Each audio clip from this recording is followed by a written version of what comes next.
Good morning. দেখো এখন ঘড়ির কাঁটা প্রায় 10টা বাজে। আমি এখন স্নান করে আসলাম, এসে এখন ঠাকুর ঠাকুর দেবো, তারপর বাকি কাজ।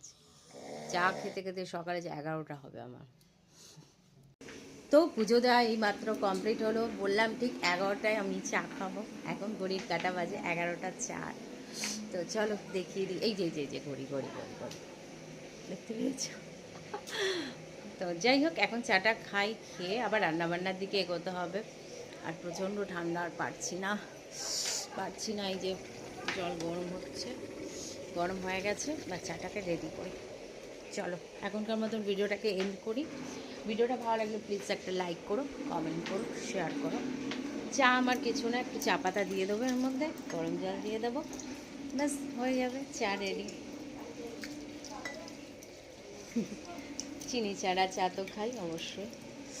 তো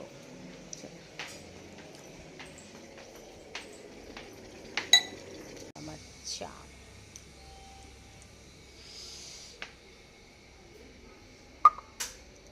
ঠান্ডা এতটাই গাঢ় হয়ে পড়ে যে চা আর ছাড়তে পারছি না। এই চা পাতাগুলো যেহেতু গুঁড়ো, একদম নিচে পড়ে যাবে, তারপর চাটা খাবো।